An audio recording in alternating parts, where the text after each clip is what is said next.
مولوی طاہر قادری صاحب، ان کے جھوٹوں کا سلسلہ اور ان کے اکاذیب کا سلسلہ کہ کوئی انتہا نہیں ہے، اور ان کے علماء کا یہ حالت ہے جب بھی یہ شیخ کے خلاف آتے ہیں تو ان کو جھوٹ بولنے کے علاوہ کوئی چارہ کار نہیں ہوتا۔ ان کو ہمارا چیلنج ہے کہ یہ کوئی بھی شیخ کتب میں سے کوئی ایک حدیث نکالیں کہ امیر المؤمنین علیہ السلام نے ابو بکر اور عمر کے لیے اظہار محبت کیا ہو، یا ابو بکر اور عمر یا عثمان کے لیے یا صرف عمر کے لیے اظہار محبت کیا ہو۔ یہ ایک بالکل جھوٹ ہے اور طعن ہے، اور یہ ہمیشہ احادیث کا غلط ترجمہ کر کے، اگر غلط ترجمہ کرنا ہو عزیزو، اگر کسی بات کو جھوٹی انداز میں نقل کرنا ہو تو کوئی بھی شخص کسی بھی کتاب سے کوئی چیز ثابت کر سکتا ہے۔ اگر جھوٹ سے کوئی چیز ثابت ہوتی ہو تو آپ کسی بھی موضوع کو آپ ثابت کر سکتے ہیں، لیکن جھوٹ سے کوئی مطلب ثابت نہیں ہوتا۔ اور ہمارا یہ چیلنج ہے، یہ ادعا کر رہے ہیں کہ نہج البلاغہ میں امیر المؤمنین علیہ السلام نے فرمایا ہے کہ ابو بکر اور عمر میرے پیارے بھائی، ان کو یاد کر کے روتے تھے۔ یہ بالکل یہ شخص یہ لعنتی جھوٹ پہ جھوٹ کہہ رہا ہے، اور اس کو شرم بھی نہیں آتا۔ اب وہ یہ آئندہ آ کر یہ اس نے وعدہ دیا ہے کہ کوٹ کرے گا، اس وقت ہم دکھائیں گے آپ کو کہ ابو بکر اور عمر کے متعلق نہیں ہے، انشاءاللہ تبارک و تعالی وہ آئے گا۔ اچھی بات ہے۔ اب جس حدیث کا جس خطبے کا انہوں نے ذکر کیا ہے، اس خطبے کو میں آپ کو دکھاؤں اور اس خطبے کے متعلق میں آپ کا کچھ وقت لے لوں۔ ملاحظہ فرمائیے، یہ کتاب ہے نہج البلاغہ، معاف کیجیے گا، یہ کتاب ہے نہج البلاغہ شریفہ، چھاپ قاہرہ۔ وہی خطبہ 127 آپ کو دکھانا چاہتے ہیں۔ اچھا، خطبہ نمبر 127۔ ومن خطبہ من کلامہ علیہ السلام، کے خطبوں میں سے ایک بہترین خطبہ یہی ہے جو خوارج کے متعلق ہے۔ خوارج کے متعلق میں آپ کو کہہ دوں عزیزو، خطبے کو سمجھنے کے لیے خوارج کو سمجھنا ضروری ہے۔ خوارج ایک ایسا فرقہ تھے جو یہ لوگ شروع میں امیر المؤمنین علیہ السلام کے ساتھ تھے۔ یہ لوگ شیعہ نہیں تھے، یہ لوگ ابو بکر اور عمر کو مانتے تھے، یعنی ان کی خلافت کو حق سمجھتے تھے، اور امیر المؤمنین علیہ السلام کی خلافت کو کتاب اور سنت سے منسوس نہیں مانتے تھے، بلکہ یہ خلیفہ ہیں، کیونکہ یہ جیسے ابو بکر اور عمر سے بیعت کیا گیا ہے اسی طرح سے بیعت کیا گیا ہے، یہ ہمارے خلیفہ ہیں۔ اور یہ لوگ شدید مخالف تھے کس کے؟ عثمان کے، خوارج اور معاویہ کے۔ اچھا، صفین میں جب لڑائی شروع ہو گئی یا معاویہ کو شکست ہونے لگا لیلۃ الحریر میں، تو معاویہ نے کیا قرآن کو نیزوں پہ اٹھایا کہ یہ قرآن اور ہمارے آپ کے درمیان فیصلہ اٹھائے گا۔ امیر المؤمنین علیہ السلام نے بار بار کہہ دیا کہ یہ قرآن کتاب ناطق ہے، کتاب صامت ہے، یہ قرآن فیصلہ کبھی نہیں کرے گا۔ قرآن تو ایک کتاب ہے، خاموش کتاب ہے، کچھ کاغذیں ہیں، وہ کبھی آپ کے درمیان فیصلہ نہیں کرے گا۔ میں قرآن ناطق میں ہوں، میری بات مانو۔ یہ لوگ قرآن پہ ایمان نہیں رکھتے، یہ کافر لوگ ہیں، ان کو مارو۔ تو یہی لوگ جو ابو بکر عمر کے ماننے والے لوگ امیر المؤمنین علیہ السلام کے لشکر میں تھے اور عثمان کے خلاف بغاوتی تھے، تو انہوں نے کہا کہ نہیں، ہم یہ کیسے کر سکتے ہیں؟ یہ تو اتنی اچھی بات کہہ رہے ہیں کہ قرآن ہمارے اور آپ کے درمیان قضاوت کرے، قرآن کو ہم قاضی بناتے ہیں، قرآن کو حکم مانتے ہیں، تو آپ کیسے یہ بات کر سکیں؟ آپ یا امیر المؤمنین، آپ کو کرنا ہوگا ان کے ساتھ قرآن کو حکم بنانا ہوگا۔ تو امیر المؤمنین علیہ السلام نے لاکن کو سمجھا، ان لوگوں نے تلوار اٹھایا مولا کے خلاف، تلوار اٹھائے، نہیں آپ یہاں پہ جنگ روک دیں یا ہم آپ کو قتل کریں گے۔ اتنی اچھی وہ تجویز دے رہے ہیں کہ قرآن فیصلہ سنائے۔ اب قرآن کیا فیصلہ سنائے گا بھائی؟ فیصلہ تو قرآن تو کیا سنائے گا؟ وہ قرآن کو جو لوگ وہ سیاست دان بات کریں گے تو وہی بات بنے گا نا۔ قرآن تو آگے کوئی کسی سے بات تو نہیں کرتا۔ تو جب تلوار ان لوگوں نے اٹھائے تو امیر المؤمنین علیہ السلام مجبور ہو گئے، تو انہوں نے کہا ٹھیک ہے، حکم مانتے ہیں۔ امیر المؤمنین علیہ السلام نے کہا کہ میری طرف سے حکم ہے، کون ہے؟ عبداللہ ابن عباس۔ انہوں نے کہا نہیں، یہ آپ کا چچا زاد بھائی، ہم نہیں مانتے۔ کیا آپ کا چچا زاد بھائی ہے؟ نہیں مانتے ہم۔ ابو موسیٰ اشعری، ایک منحرف 2 روپے کا 2 آنے کا ایک گٹھیا آدمی، امیر المؤمنین علیہ السلام کا دشمن، کہیں کہ اس کو آپ بنائیں، اس کو بھی زبردستی ان لوگوں نے حکم بنوایا۔ ٹھیک ہے نا؟ پہلی بات تو یہ ہے کہ امیر المؤمنین علیہ السلام حکم اور تحکیم کے حق میں نہیں تھے۔ پھر یہ بات ہے کہ وہ عبداللہ ابن عباس کو اپنی طرف سے بنانا چاہتے تھے۔ پھر یہ کہ ابو موسیٰ اشعری کو بنایا گیا، تو ابو موسیٰ اشعری امیر المؤمنین علیہ السلام کی مرضی کے خلاف ان کو جبراً اور اکراہن قبول کرنا پڑا۔ تو پھر تحکیم کا سلسلہ شروع ہوگا۔ جب تحکیم ہو گیا تو وہاں پہ اب وہ عمرو بن العاص، وہ بڑا شیطان آدمی تھا، اس نے 2 لفظوں میں اس کو ابو موسیٰ اشعری کو اس نے کیا دیا؟ دھوکہ دیا۔ اس نے کہا کہ ہم دونوں آ کے آتے ہیں، کیا کرتے ہیں؟ یہ امت میں اختلاف کس کی وجہ سے؟ معاویہ اور علی کے درمیان، امیر المؤمنین علیہ السلام کے درمیان دشمنی کی وجہ سے اختلاف ہے، یہ دونوں خلافت سے ہٹ جائیں، بات ختم، یہ جنگ ختم ہو جائے. تو عمرو بن عاص، ابو موسیٰ اشعری ویسے بھی منحرف تھا، دشمن تھا امیر المؤمنین علیہ السلام سے. اس نے کہا یہ تو اچھی بات ہے، میں ان دونوں کو ہم خلافت سے خلا کرتے ہیں.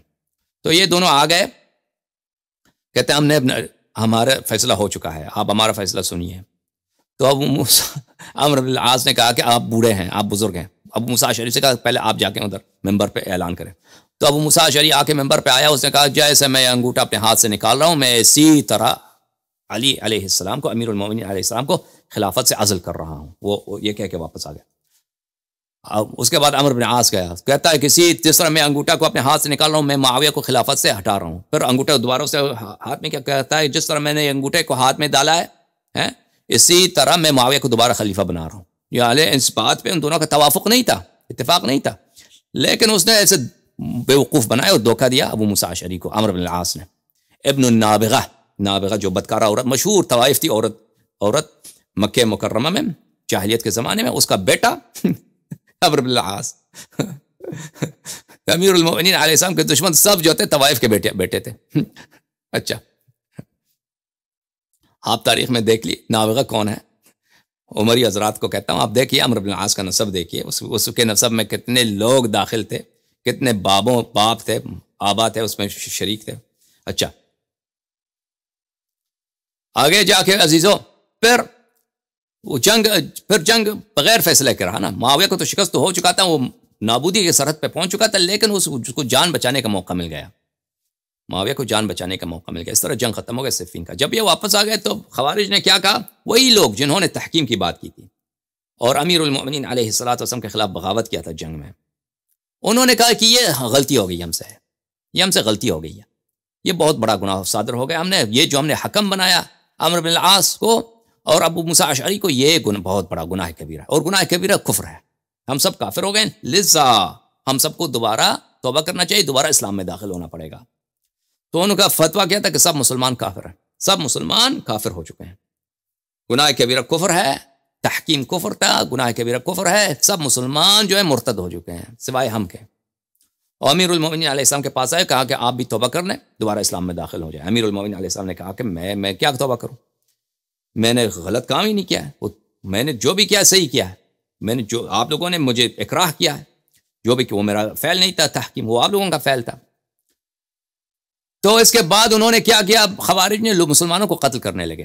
جہاں بھی کوئی مسلمان ملتا تھا اس کا مال چھینتے تھے، اس کو قتل کرتے تھے خوارج. اور انہوں نے اپنا شعار یہی بنا تھا، لا حکم الا للہ، حکم صرف اللہ کا ہے. ہم نے حکم بنایا کسی کو، یہ اللہ کے حکومت کے خلاف ہے. اور وہ جو ہے کیا کرتے تھے، اپنا سر پورا سر بال رکھتے تھے، لیکن سر کے بالکل وسط میں، سر کے بالکل درمیان میں یہاں پہ ٹنڈ کرتے تھے، بال بالکل ٹنڈ کرتے تھے. یہ ان کی علامت تھی ملعونوں کی. یعنی عجیب شکل، باقی بال یہ داڑھی سب کچھ صحیح ہے، لیکن درمیان یہاں پہ وہ بالکل ٹنڈ کیا ہوا ہے، ہلکا گرد، ایسا جیسے سر پہ کوئی تاج ہے، یہاں پہ درمیان بالکل ٹنڈ کیا ہوا. یہ ان کے شعار تھا. سمجھ میں آ رہی نا بات آپ کو؟ ہاں. تو یہ خطبہ امیر المؤمنین علیہ السلام جس کو یہ کوٹ کر رہے ہیں، یہ خوارج کے خلاف ہے، خوارج کے خلاف ہے. اب یہ بات کیونکہ یہاں پہ اس میں کہ آپ سواد اعظم کے ساتھ رہیے، سواد اعظم کے ساتھ رہیے، اس خطبے میں یہ جملہ ہے. تو اس کے لیے سمجھنا ہوگا اس ماحول میں، اس محیط میں جو خطبہ ادا کیا گیا ہے. تو ابھی ہم وہ پس منظر اگر آپ پیش رکھیے تو آپ کو پتہ چل جائے گا کہ اس میں اکثریت کی بات نہیں ہے کہ آپ اکثریت کے ساتھ رہیے. ملاحظہ فرمائیں یہاں پر یہ خطبہ میں آپ کے لیے ترجمہ کرتا ہوں. فَإِنْ أَبَيْتُمْ إِلَّا أَن تَزْعَمُوا أَنِّي أَخْطَأْتُ وَضَلَلْتُ.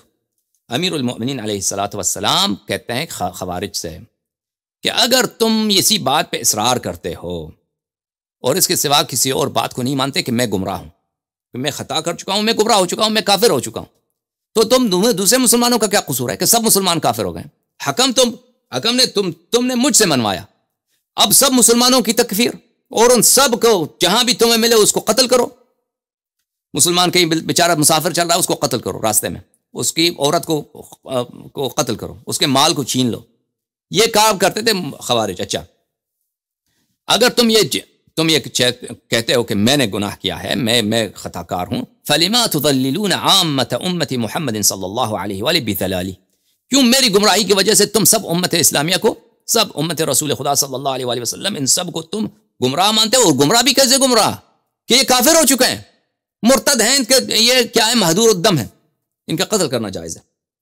وَتَأْخُذُونَهُمْ بِخَطَئِ، اور میری خطا کو، میری گناہ کو، ان کے میری گناہ کی وجہ سے ان کو تم مواخذہ کرتے ہو۔ وَتُكَفِّرُونَهُمْ بِذُنُوبِ، اور تم تکفیر کرتے ہو امت اسلامیہ کو میری گناہ کی وجہ سے، میری کوئی گناہ نہیں ہے، لیکن اگر تم کہتے میں گناہ کار ہی سے، اگر میں گناہ کار ہوں تو میری گناہ کی وجہ سے دوسروں کو کیوں تم تکفیر کرتے ہو؟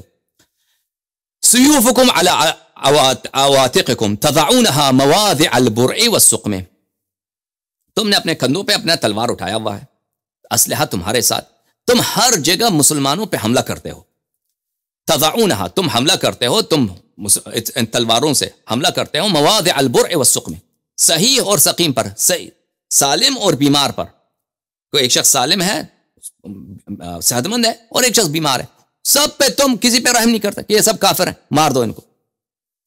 وَتَخْلِطُونَ مَنْ أَذْلَبَ بِالذَّنْبِ مَنْ أَذْلَبَ بِمَنْ لَمْ يُذْنِبْ، اور بے گناہ کو گناہ کار جیسے ہی سمجھتے ہو، ان دونوں کو ایک ہی پائے پہ سمجھتے ہو۔ اب پوری امت نے تو حکم کسی کو نہیں بنایا نا، میں نے حکم بنایا، تو اگر تم کہتے کہ حکم بنانا کفر ہے، گناہ کبیرہ کفر ہے، تو وہ میرا ہے، تم دوسرے مسلمانوں کو کیوں قتل کرتے ہو، حرامیو؟ وقد علمتم، اور تمہیں پتہ ہے کہ رسول پاک صلی اللہ علیہ وسلم گناہ کبیرہ کے مرتکب کو کافر نہیں کہتے تھے۔ رسول پاک صلی اللہ علیہ وسلم نے کسی کا رجم کیا،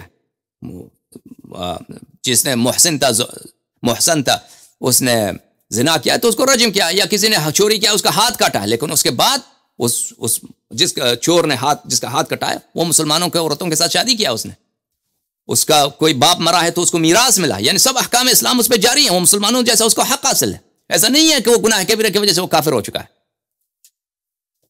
وقد علمتم، اور تمہیں پتہ ہے کہ رسول اللہ صلی اللہ علیہ وآلہ وسلم نے رجم الزانی المحسن، جو شادی شدہ مرد ہے اس نے زنا کیا، اس کو پیغمبر صلی اللہ علیہ وآلہ وسلم نے کیا ہے، اس کو رجم فرمایا ہے۔ ثم صلی علیہ، پھر اس کے بعد اس پہ رجم کے بعد اس پہ نماز پڑھا ہے کہ مسلمان ہے، نماز میت اس کی ادا فرمایا خود۔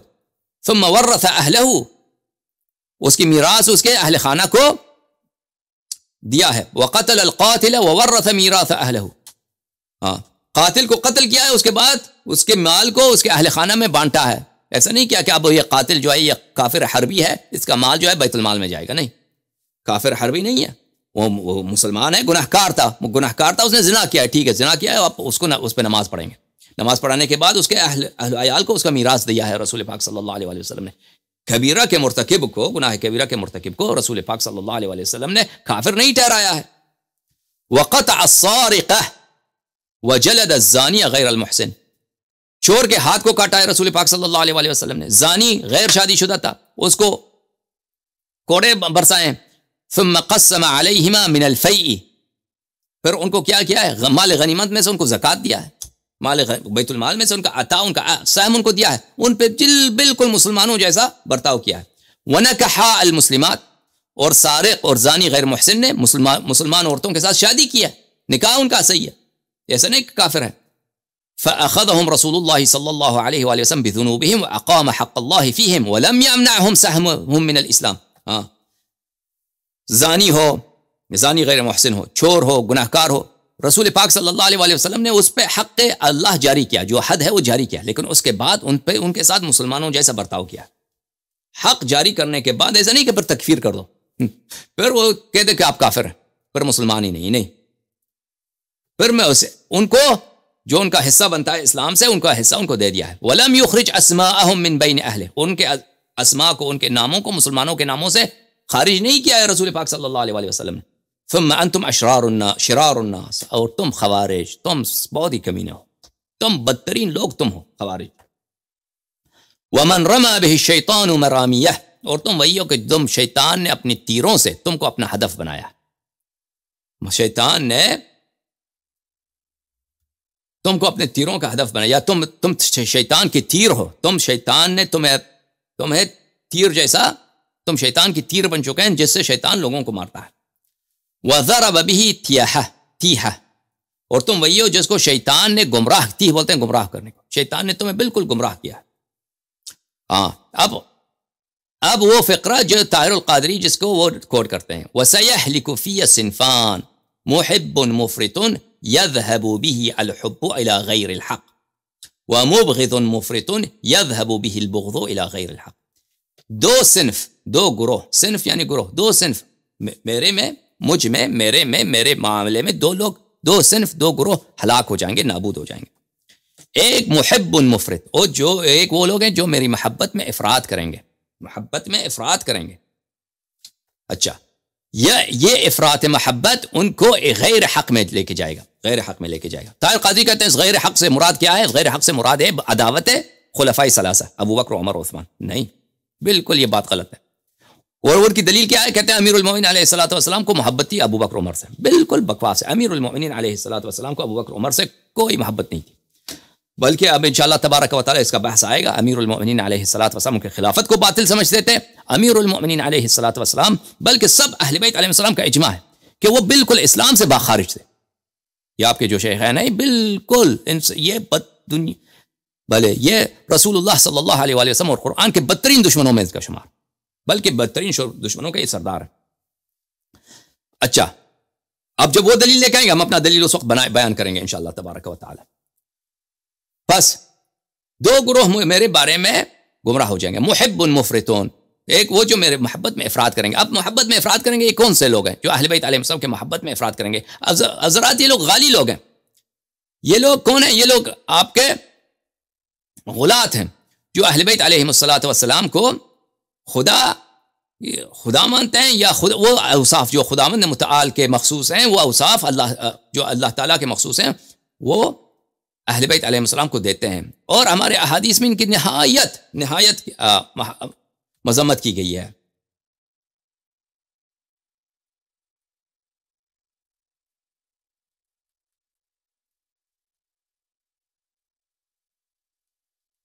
ملاحظہ فرمائیے، کتاب التوحید ہے شیخنا الصدوق رحمہ اللہ کی، چھاپ دار المعرفہ، یہاں پر صفحہ نمبر 363 میں حضرت امام رضا علیہ الصلوۃ والسلام سے یہ طویل حدیث مروی ہے۔ اس حدیث کے دوسرے حصے میں دوسرے صفحے پر مولا آغا امام رضا علیہ الصلوۃ والسلام فرماتے ہیں، الغلاۃ الذین صغروا عظمت اللہ۔ غلاۃ وہ ہیں غالی، وہ لوگ جو اہل بیت علیہ الصلوۃ والسلام میں حد سے بڑھتے ہیں، غلو کرتے ہیں، ان کو عبودیت کے درجے سے نکالتے ہیں، الوہیت کے مدارج پہ پہنچاتے ہیں۔ یہ وہ لوگ ہیں جنہوں نے اللہ کو چھوٹا بنایا ہے، صغروا عظمت اللہ کو انہوں نے چھوٹا بنایا۔ فمن احبہم فقد ابغضنا، جو غالی سے محبت کرے نستجیر باللہ۔ تو غالی کو کوئی مقرر ہے، تقریر بڑا اچھا کرتا ہے، وہ ایسے فضائل بیان کرتا ہے نا، فضائل جھوٹے فضائل، امیر المومنین علیہ السلام کو خدا سے لڑاتا ہے اور خدائی جیسا اوصاف دیتا ہے۔ وہ بہت زیادہ ہیں پاکستان میں، ہندوستان میں بہت زیادہ ہیں۔ وہ بالکل وہ بیچارے وہ بھی ایسے ہیں کہ وہ مستضعف فی الدین ہیں، وہ بے وقوفی کی وجہ سے، کم علمی کی وجہ سے، نادانی کی وجہ سے ان کو فضائل، اور ان کو پتہ نہیں کہ حق فضائل بہت زیادہ ہیں، اہل بیت علیہ السلام کے حق فضائل بہت زیادہ ہیں۔ اس کوئی ضروری نہیں کہ آپ ان کو خدا بناؤ، بلکہ کفر ہے کہ ان کو خدا بناؤ یا خدا جیسے صفات دے دو۔ جو غالی سے محبت کرے وہ ہمارا دشمن ہے۔ ومن ابغضہم فقد احبنا، جو غالی سے، جو اہل غلو سے دشمنی کرے وہ ہمارا دوست ہے۔ من والاہم فقد عادانا ومن عاداہم فقد والانا، جو شخص غالی سے دشمنی کرے وہ ہم سے محبت کرتا ہے، اور جو غالی سے دوستی کرتا ہے وہ ہمارا دشمن ہے۔ ومن وصلہم فقد قطعنا، جو جا کے کسی غالی کا احترام کرتا ہے، کسی غالی کو ہدیہ دیتا ہے، اس نے ہم پہ ظلم کیا ہے، اس نے ہم سے اپنا رشتہ کاٹ دیا ہے۔ ومن قطعہم فقد وصلنا، اور جو شخص غالی سے اپنا رشتہ قطع کر دیتا ہے، غالی کو منہ پہ تھوک مارتا ہے، وہ ہمارا بھائی ہے، وہ اس نے ہماری خدمت کی ہے، وہ ہمارا شیعہ ہے، وہ ہمارا محبوب ہے۔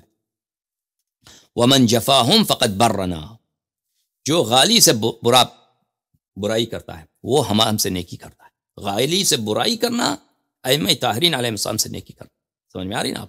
غالی سے، غالی کون ہے؟ ہر ایک غالی نہیں ہے جو اہل بیت علیہ السلام کے فضائل پہ، فضائل حقہ پہ ایمان لاتا ہے، جو اہل بیت علیہ السلام جو قرآن میں ہے، جو حدیث میں ہے، جو ان کا فرمان ہے، وہ تو سر آنکھوں پر